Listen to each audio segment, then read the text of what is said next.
आज की ये कहानी सुनने के बाद आप हर काम पूरी ईमानदारी और मेहनत से करोगे। या कह लो, ये कहानी आपको मजबूर कर देगी पूरी ईमानदारी और मेहनत से अपना काम करने के लिए। यह कहानी है एक गांव के लड़के की। घर की मजबूरी और पैसों की कमी की वजह से वह दूर शहर काम करने के लिए जाता है ताकि वहां से वह कुछ पैसे कमा पाए, जिससे उसका और उसके घर वालों का खर्च पूरा हो पाए। वह लड़का काफ़ी दिनों तक काम की तलाश करता है और आखिरकार उसे काम मिल जाता है।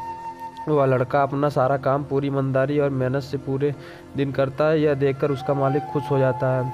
अब 6 महीने तक ऐसे ही चलता है। 6 महीने बाद वह लड़का अपने मालिक को कहता है, अब मैं कुछ दिनों के लिए वापस अपने घर जाना चाहता हूँ। और उस लड़के को पूरी उम्मीद थी कि उसका मालिक उसे घर जाने से नहीं रोकेगा, लेकिन उस लड़के के सोच से विपरीत उसका मालिक कहता है, नहीं, तुम्हें 2 महीने का थोड़ा और काम करना है और फिर उसके बाद अपने घर जा सकते हो। लड़के को थोड़ा गुस्सा आता है, लेकिन वह अपने गुस्से को शांत करके मालिक से पूछता है, बताइए मालिक, कौन सा काम है। उसका मालिक कहता है, हमें ये घर खरीदना है। तुम पूरे शहर में घूमो और तुम्हें जो सबसे अच्छा घर लगे वह घर खरीद लो, और जैसे ही यह काम खत्म हो जाता है तुम वापस अपने घर कुछ दिनों के लिए जा सकते हो। यह सुनकर वह गांव का लड़का खुश हो जाता है और जल्दी जल्दी घर को खरीदने का काम खत्म कर देता है। वह मालिक के पास जाता है और कहता है, मालिक, मैंने सबसे अच्छा घर आपके लिए खरीद लिया है।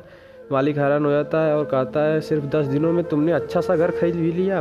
गांव का लड़का कहता है, हाँ, ये घर काफ़ी बढ़िया था इसलिए मैंने ख़रीद लिया है। और कहता है कि क्या अब मैं अपने घर कुछ दिनों के लिए वापस जा सकता हूँ। मालिक कहता है, नहीं, तुम सिर्फ 2 दिनों के लिए अपने घर वापस जा सकते हो। गांव का लड़का कहता है, अरे मालिक, मुझे गांव जाने में ही 1 दिन लगेगा, तो कैसे भला मैं 2 दिनों में वापस आ जाऊँ।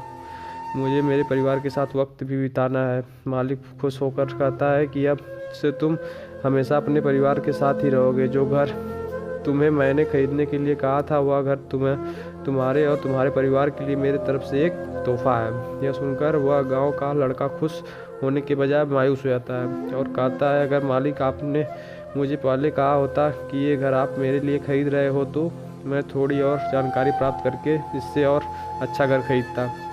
मालिक ने कहा, मैंने तुम्हें 2 महीने दिए थे और 10 दिन में खरीद कर तुमने तुम्हारा नुकसान किया। इसी तरह ज़िंदगी में भी हमारे साथ यही होता है। कहानी में मालिक वक्त था और हमेशा वक्त जाने के बाद कहते हैं कि मुझे पता होता तो इससे भी अच्छा कर लेता। इसलिए आप अभी ज़िंदगी में जो भी कर रहे हो उसे पूरे जुनून और मेहनत के साथ कीजिए। क्या पता आज जो काम कर रहे हैं आने वाले समय में आपकी ज़िंदगी बदल